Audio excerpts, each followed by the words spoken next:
ಹೇಳ್ತೈತ್ರಿ? ನನ್ನ ಹತ್ತಿರ ನಿನ್ನೇನು ಕೆಲಸ? ಒಟ್ಟಾದ ವಿಷಯ ಹೇಳ್ತೈತ್ರಿ. ಒಟ್ಟಾದ ವಿಷಯ ಒಟ್ಟಾಗಿ ಹೇಳಿದ್ರೆ ನಿಮ್ಗೆ ಬಾಳು ಪಟ್ಟೈತ್ರಿ. ಹುಟ್ಟಿನ ವಿಷಯ ಏನದು? ಹೇಳಿದ್ರೆ ನಿಮ್ಮ ಬಿದ್ದು ನೆತ್ತಿಗೆ ಇರ್ತೈತ್ರಿ. ಒಗಟಿನ ಮಾರೆಯನ್ನು ಬಿಟ್ಟು ವಿಷಯ ಅಂತ ಹೇಳೋದು. ಬೇರಿನ ಎದ್ದು ಹೊಲಮ ಇರ್ತೈತ್ರಿ ನಿಮ್ಮ ಹೆಂಡತಿಯ ವಿಷಯ. ಕಾಳಜಿ ಎತ್ತರದಿಂದ ಮಾತನಾಡುವ ನನ್ನ ಹೆಂಡತಿಯ ವಿಷಯದಲ್ಲಿ ನೀವು ತಿಳಿದುಕೊಂಡಿರುವುದು ತಪ್ಪಾಗೈತಿ. ನಿಮ್ಮ ಹೆಂಡತಿ ಸುಳ್ಳು ಮಾಡುವ ಕೆಲಸಕ್ಕೆ ಕೈ ಹಾಕಿದವ್ರಿ. ಕಾಳಜಿ ನನ್ನ ಹೆಂಡತಿಗೆ ಸುಳ್ಳು ಅದೆಷ್ಟು ಧೈರ್ಯ? ಇವತ್ತು ನಾವು ಒಬ್ಬನೇ ಅಂದಿರಿ, ನೀವು ಹೀಗೆ ಗಪ್ಪು ಕೂತೀರಿ ಅಂದ್ರೆ ನಾಳೆ ಊರೆಲ್ಲ ಬದರ್ತೈತಿ. ಗಂಡ ಕಿತ್ತಿ ಹಾಕಿಲ್ಲ ಮಗನೇ. ಯಾರು ಎದುರು ಮಾತಾಡ್ತೀರಿ? ಎತ್ತರಲ್ಲಿ ನಾ ಎಚ್ಚರದಿಂದ ಅದೇನ್ರಿ, ನೀವೇ ಎಚ್ಚರ ತಪ್ಪಿದ್ರು ಅಂತ ಅನಿಸುತ್ತದೆ. ನಿಮ್ಮ ಹೆಂಡತಿ ನಿಮ್ಮ ಕಳಿಕೆ ವಿಷಯ ಉದ್ದೇಶ ಪಡನ್ನ ತೆಕ್ಕಿ ಬರಬಾರ್ದು ಅಂತಾರ್ರಿ. ನಾಲಾಯಕನ ಮಗನೇ, ನನ್ನ ಹೆಂಡತಿಗೆ ಹೊರತು ನಡೆದಿದ್ದಾದರೆ ನನ್ನ ಹಲೆ ಉದುರಿಸ್ತೀರಿ. ಉದುರಿಸ್ಬೇಕಾದವ್ರು ಹಾಲು ಉದುರಿಸೋರಿ. ತಮ್ಗೆ ನೀಗಲಾರ್ದ ತನ್ನ ಹೆಂಡತಿಯನ್ನು ಮತ್ತವನಿಗೆ ಕೊಟ್ಕೊಂತಾರ್ರಿ.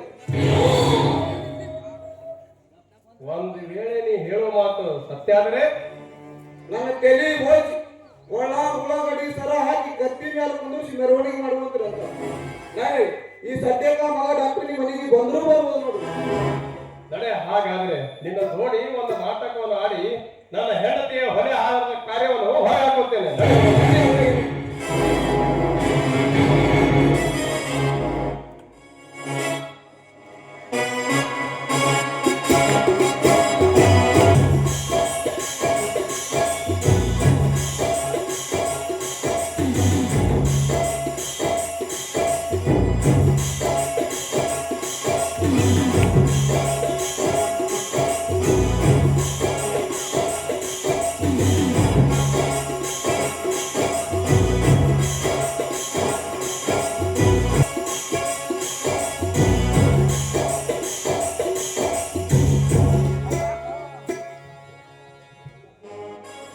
ರಾಜಶ್ರೀ, ರಾಜಶ್ರೀ, ಏ ರಾಜಶ್ರೀ,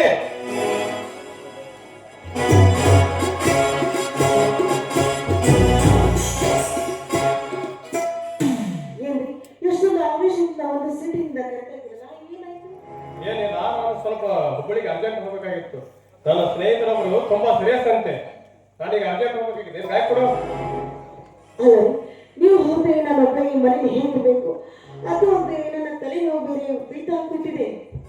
ಅದಕ್ಕೇನಂತೆ ಫೋನ್ ಮಾಡಿ ಉದ್ಯೋಗ ಡಾಕ್ಟರ್ನ ಕರೆಸಿ ಟ್ರೀಟ್ಮೆಂಟ್ ತಗೋ. ನಾನು ನಾಳೆ ಬೆಳಗ್ಗೆ ಬಂದ್ಬಿಡ್ತೀನಿ. ನೋಡಿ, ನನಗೆ ಯಾವ ಡಾಕ್ಟರ್ನೂ ಬೇಡ, ನೀವು ಬಂದು ಬಿಡಬೇಕು ಅಷ್ಟೇ. ಆಯ್ತು, ನಿನ್ನ ಮಾತು ಏನನಿಗೆ ವೇದವಾಕ್ಯ. ಇರ್ಲಿ, ಬ್ಯಾಗ್ ಕೊಡು. ಸರಿ, ಹಾಗೆ ಆಗಲಿ.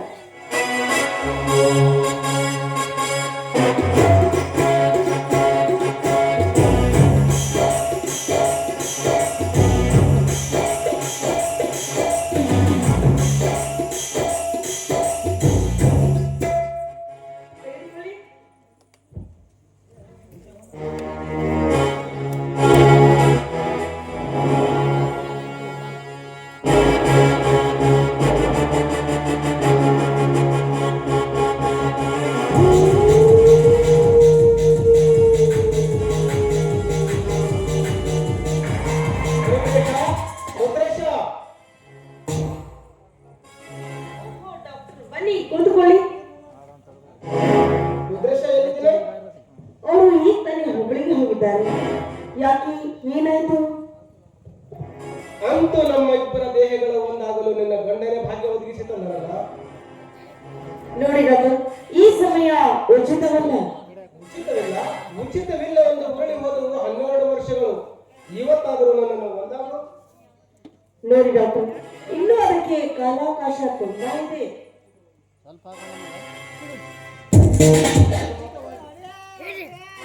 ಉಚಿತವಾಗಿ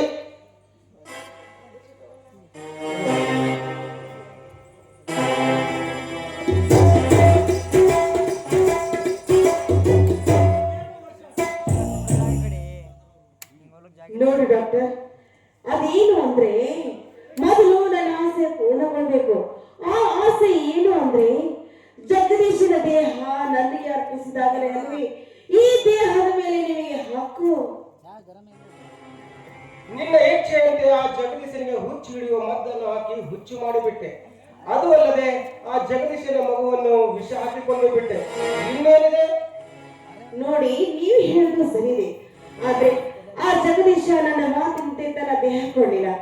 ಅದಕ್ಕೆ ಅವತ್ತು ಮೈ ಮೇಲೆ ಬಂದಾಗ ನನ್ನ ಗಂಡ ಬಂದ್ಬಿಟ್ಟ. ಅದಕ್ಕೆ ರಂಪಾಟ ಮಾಡಿ ಅವನನ್ನ ಮನೆಯಿಂದ ಹೊರ ಹಾಕದೆ. ಹಾಗಾದರೆ ಏನು ಮಾಡಬೇಕು? ಏನ್ ಮಾಡ್ಬೇಕಾ? ಆ ಜಗದೀಶ ಎಲ್ಲಿದ್ದಾನೋ ಅವನನ್ನ ಕಂಡು ಹಿಡಿದು ಅವನ ದೇಹವನ್ನ ನನಗೆ ಅರ್ಪಿಸಬೇಕು. ಇಷ್ಟೇ ತಾನೆ? ನಿನ್ನ ಇಚ್ಛೆಯಂತೆ ಹಿಂದೆ ಬೆಂಗಳೂರಿಗೆ ಹೋಗಿ 4-6 ಜನರನ್ನು ಕರೆದುಕೊಂಡು ಅವನ ಕೈಕಾಲು ಕಟ್ಟಿ ತಂದು ನನಗೆ ಒಪ್ಪಿಸುತ್ತೇನೆ. ಓಕೆ.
ನಿನ್ನ ಗಂಡ ಸೇಂದನೆಂದು ಮಿಂಡನನ್ನು ಬಯಸಿದ್ದೀಯನೆ.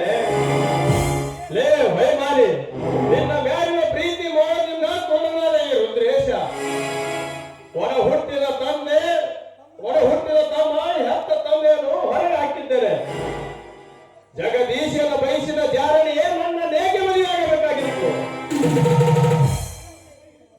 ಅಣ್ಣನ ಕೈ ಹಿಡಿದು ತಮ್ಮನ ಸುಖ ಪಡುವ ಸೂಳನಿನೆಂದು ಪ್ರತಿನಿಧಿ ಪಡೆಯಬೇಕೆಂದರೆ ಪ್ರಪಂಚದಲ್ಲಿ ನನ್ನ ತಮ್ಮ ಮಾನವ.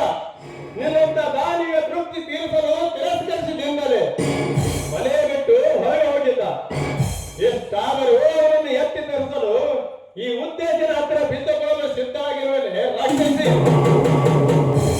ಇಷ್ಟೆಲ್ಲ ನಿನಗೆ ಮರಕಟ ಬುದ್ಧಿ ಬಂದಾಗಲೇ ನಿನ್ನ ಗಂಡನಿಗೆ ಈ ಕೊಟ್ಟ ವಿಷಯ ಹಾಕಿ ಕೊಂದು ಬಿಡಬಾರ್ದಿರ್ತೇನೆ.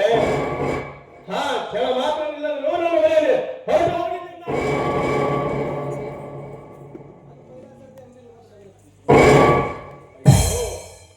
ನಾನೆಂತ ಪರಮ ಪಾಪಿ. ಹೆಂಡತಿಯ ಮೋಹದಲ್ಲಿ ಮುಳುಗಿ ಹೆತ್ತ ತಂದೆ ಅವರ ಹುಟ್ಟಿದ ತಮ್ಮನನ್ನು ಹೊರಗೆ ಹಾಕಿದ ಕತ್ತೆ ಸತ್ತು ಬರಬಾರ್ದಿತ್ತು.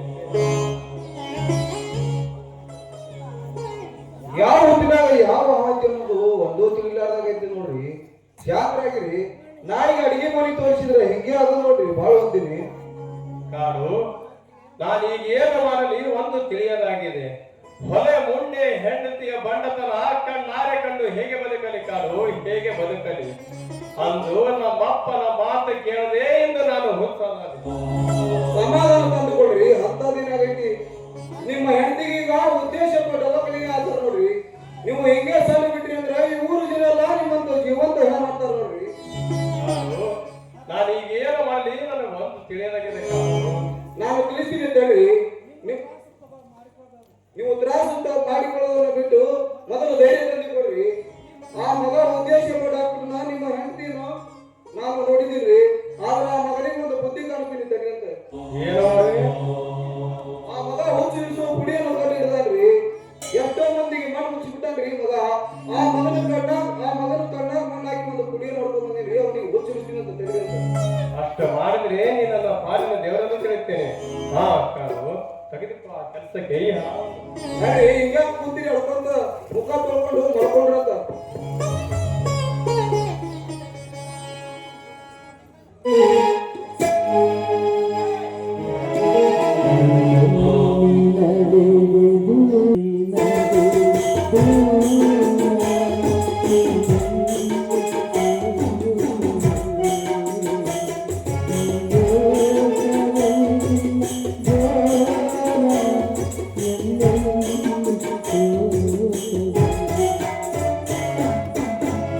ಡಾಕ್ಟರ್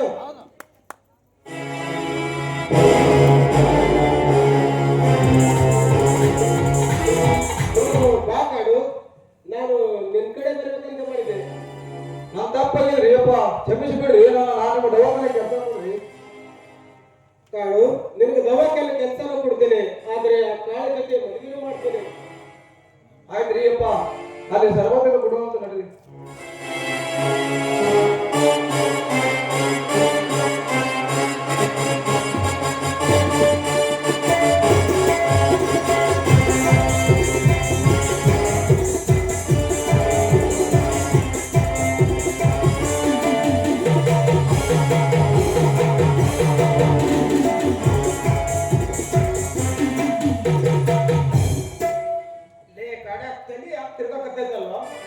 ಲೇ ಉದ್ಯ ಎರೆ ಕುಡ್ದಂಗ ಆಗಬೇಕಲ್ಲೋ, ಯಾಕೋ ನನಗೂ ಹಂಗೆ ಆಗತ್ತೆ. ಹೊಟ್ಟೆಯಲ್ಲಿ ಸಂಕಟ ಆಗತ್ತಲ್ಲ, ಹೊಟ್ಟೆಯಲ್ಲಿ ಕರ್ಮ ಆಗತ್ತಲ್ಲೋ.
ಯಾರಿಗೆ ಕಣ್ಣು ಕಾಣಿಸಲಾಗಿವ ಅಂದ್ರೆ ಬರ್ರಿ ಅಲ್ಲ, ನಾ ಕಣ್ಣಿನ ಆಪರೇಷನ್ ಮಾಡ್ತೀನಿ. ನಿಮ್ಮ ಕಣ್ಣು ತಗೋದು ನೀವು ಹಂದಿ ಕಣ್ಣು ಹಾಕ್ತೀನಿ. ಹಂದಿ ಹ್ಯಾಂಗ ಸಂಧಿ ಸಂಧಿ ತಿರುಗ್ತಲ್ಲ ಹಂಗ ಸಂಧ್ಯಾಗ ತಿರ್ಗಾಡ. ಈಗ ನಾ ಒಂದು ಆಪರೇಷನ್ ಮಾಡೀನಿ. ಈಗ ನೋಡ್ರಿ ಆಕಿನ ಕಣ್ಣು ಬಿಚ್ಚ ಮ್ಯಾಗ ಹ್ಯಾಂಗ ನೋಡ್ತಾವ ಹಂದಿ ಚಟಿ.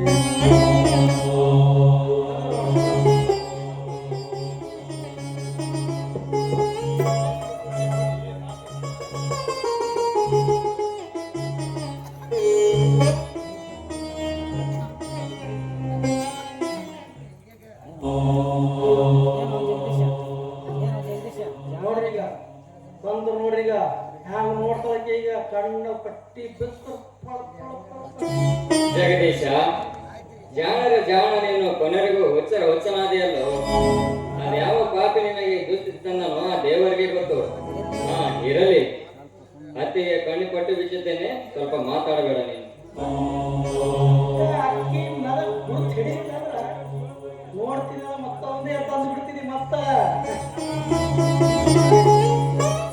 ವಿಚಿತ್ರ ದಂಪತಿಗಳು. ಅತ್ತಿಗೆ ಈಗ ಕಣ್ಣು ಹೇಗಿದೆ? ಕಣ್ಣು ನೋವಿದ್ರೆ ಹೇಳಿ ಅತ್ತಿಗೆ, ಇನ್ನು 2 ದಿನ ಬಿಟ್ಟು ಕಣ್ಣು ಪಟ್ಟು ಬಿಚ್ಚುತ್ತೇನೆ. ಹಾಗೇನಿಲ್ಲಪ್ಪ, ನನಗೆ ಗುಣವಾಗಿದೆ. ಬೇಗ ಕಣ್ಪಟ್ಟಿ ಬಿಚ್ಚು, ನಾನು ಗಂಡನ ಮುಖ ನೋಡ್ಬೇಕು.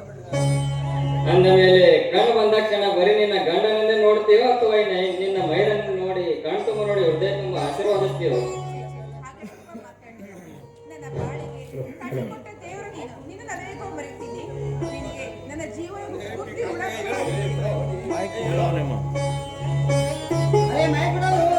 ನೋಡ್ರಿಗ ಅಕ್ಕಿ ಹ್ಯಾಂಗ ನೋಡ್ಕೊಂಡ್ರು ನಾನು ನೋಡಿ ಖುಷಿ ಯಾಕಂದ್ರೆ ಭಾಳ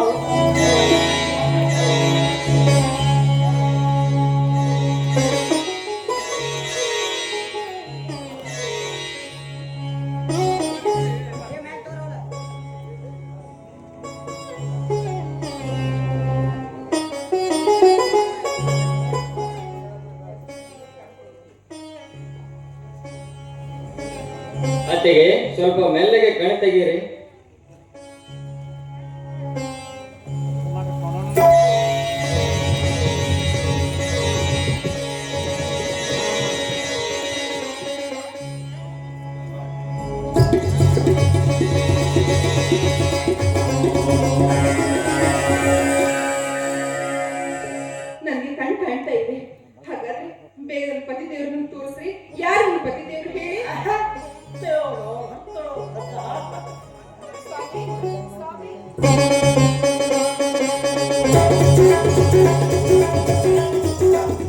ಈ ಕುರುಡಿಯನ್ನು ಕಟ್ಕೊಂಡು ಪಡಬಾರ್ದು ಕಷ್ಟ ಅನುಭವಿಸ್ತೀನಿ. ಅತ್ತಿಗೆ ಅಮ್ಮ, ಇಂದು ನನ್ನ ಕಾರ್ಯ ಪೂರ್ಣವಾಯ್ತಮ್ಮ. ಮಹೇಶಣ್ಣ, ಈ ಕುರುಡಿಗೆ ಬೆಳಕು ತೋರಿಸೋದಕ್ಕೆ ದಾರಿದೀಪವಾದೆ. ಈ ನಿನ್ನ ಋಣನ, ಈ ನನ್ನ ಜೀವನ ಇರೋದು ನಾನು ಎಂದಿಗೂ ಮರೆಯೋದಿಲ್ಲ ಮಹೇಶಣ್ಣ, ಎಂದಿಗೂ ಮರೆಯೋದಿಲ್ಲ.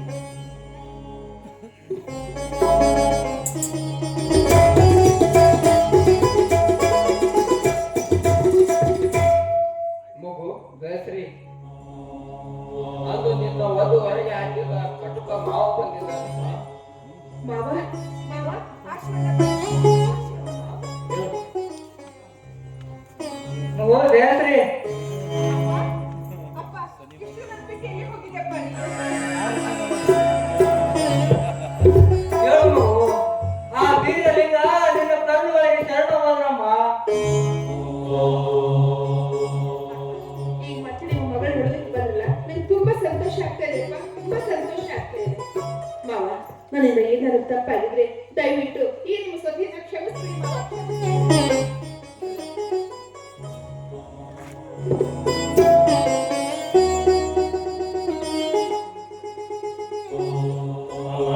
ದಯಾ, ನನ್ನನ್ನು ಕ್ಷಮಿಸಿಬಿಡು ಅಮ್ಮ. ಮಾವ, ದಯವಿಟ್ಟು ಹಾಗೆಲ್ಲ ಮಾತಾಡ್ಬೇಡಿ. ನೀವ್ ಎಷ್ಟೇ ಆಗ್ಲೂ ದೊಡ್ಡವರು. ನನ್ನಿಂದ ತಪ್ಪಾಗಿದ್ರೆ ಈ ನಿಮ್ಮ ಸೊಸೆನ ಕ್ಷಮಿಸ್ಬಿಡಿ ನೋಡಮ್ಮ, ಈ ನಿನ್ನ ಮಾತನ್ನ ಹಿಂದಕ್ಕೆ ತೆಗೆದುಕೋ. ನಿನ್ನ ಜೀವನವನ್ನ ಹಾಳು ಮಾಡಿದ ಪಾಪಿ ನಾನು. ನೋಡಮ್ಮ, ದಯವಿಟ್ಟು ಈ ನಿನ್ನ ಅಕ್ಕನ್ನ ಕ್ಷಮಿಸಮ್ಮ.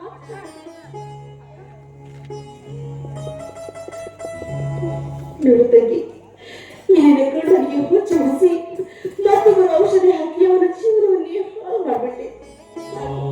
ನಿನ್ನ ಮಗಳಿಗೂ ಕೂಡ ವಿಷದ ಪುಡಿ ಹಾಕಿ ನಿನ್ನ ಮಗಳನ್ನೇ ಸಾಯಿಸ್ಬಿಟ್ಟೆ. ಇದೆಲ್ಲ ಏತಕ್ಕಾಗಿ? ನೋಡು, ಒಂದು ಕಾಲೇಜ್ನಲ್ಲಿ ನಾನೊಂದು ಹುಡುಗರನ್ನ ಪ್ರೀತಿಸ್ತಿದ್ದೆ. ಆದ್ರೆ ಆ ಹುಡುಗ ಬೇರೆ ಯಾರು ಅಲ್ಲ, ನಿನ್ನ ಗಂಡ ಜಗದೀಶ್, ತಂಗಿ ಜಗದೀಶ್. ನೋಡು, ಅವರ ಮೇಲೆ ನೀವು ಬಾಳೆಲ್ಲ ಹಾಳು ಮಾಡಿದ. ದಯವಿಟ್ಟು ನನ್ನನ್ನ ಕ್ಷಮಿಸಮ್ಮ, ಕ್ಷಮಿಸು. ನೋಡು, ಕೊನೆಯದಾಗಿ ಈ ನಿನ್ನ ಬಾಯಿಂದ ಅತ್ತಿಗೆ ಅಂತ ಸಲ ಕರೆದ್ರೆ ಸಾಕು. ಆಯ್ತತ್ತಿಗೆ, ನಾನು ನಿನ್ನನ್ನು ಕ್ಷಮಿಸಿದ್ದೇನೆ. ಮಗು ಜಗದೀಶ, ಅಂದು ನಿನ್ನಗೆ ವಧುವರೆಗೆ ಹಾಕಿದ ಕಟು ತಂದೆ ಸತ್ತು ಹೋಗಿದ್ದಾನೆ. ಈಗ ನಿಜವಾದ ನೀತಿವಂತ ತಂದೆ ಬಂದಿದ್ದಾನೆ. ಬಾ ಅಪ್ಪಿಕೋ ಮಗು. ಹಾಗೆಲ್ಲ ಮಾತನಾಡಬೇಡಪ್ಪ, ಹಾಗೆಲ್ಲ ಮಾತನಾಡಪ್ಪ.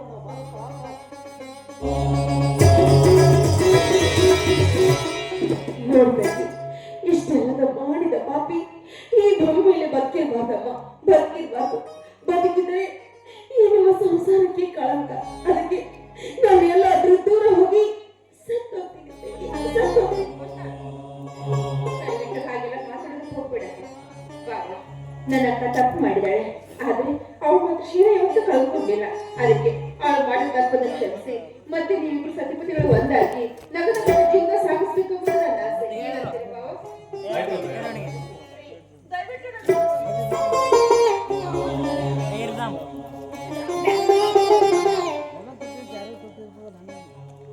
ದೇವರು ನಮ್ಮ ಬಾಳಿನಲ್ಲಿ ಎಷ್ಟೇ ಕಷ್ಟಗಳನ್ನು ಕೊಟ್ಟರು ಕೊನೆಗೆ ಎಲ್ಲರನ್ನು ಮತ್ತೆ ಒಂದು ಮಾಡಿದ. ಇದೇ ಸಂತೋಷ ಸಮಯದಲ್ಲಿ ನೆರವೇರಿಸಿದಂಗೆ ಮಂಗಳ ಹಾಡು.